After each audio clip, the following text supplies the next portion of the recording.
Agriculture news from AGVIEW.net. Producers signed a record 1.77 million contracts for USDA's ag risk coverage and price loss coverage programs for the 2019 crop year. That's more than 107% of the total contracts signed compared to the 5-year average.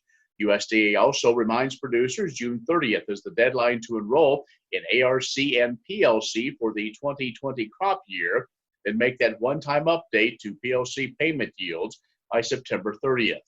FSA attributes a significant participation in the 2019 crop year of ARC and PLC to increase producer interest in the programs under the 2018 Farm Bill and an increase in eligible farms because of the selling and buying of farms and new opportunities for beginning farmers and military veterans with farms having 10 or fewer base acres. Enrollment for 2019 ended on March the 16th. I want to remind you, USDA Service Centers like FSA county offices are open for business by phone only. Now, the field work will continue with appropriate social distancing.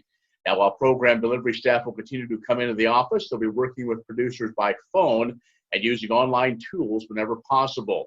All Service Center visitors wishing to conduct business with the FSA, Natural Resource Conservation Service, or any other Service Center agency are required to call that Service Center and schedule a phone appointment.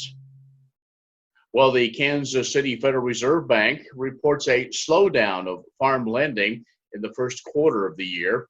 Before the emergence of the global economic developments related to COVID-19, growth in farm lending continued to show signs of slowing.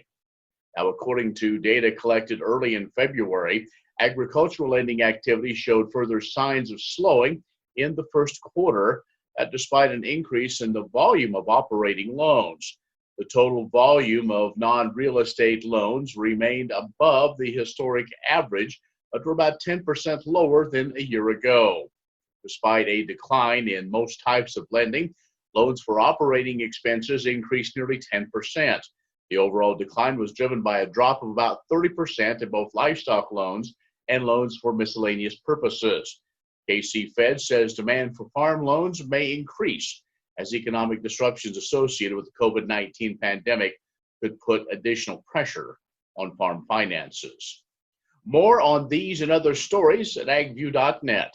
Stay with us as we talk Kansas dairy when we return.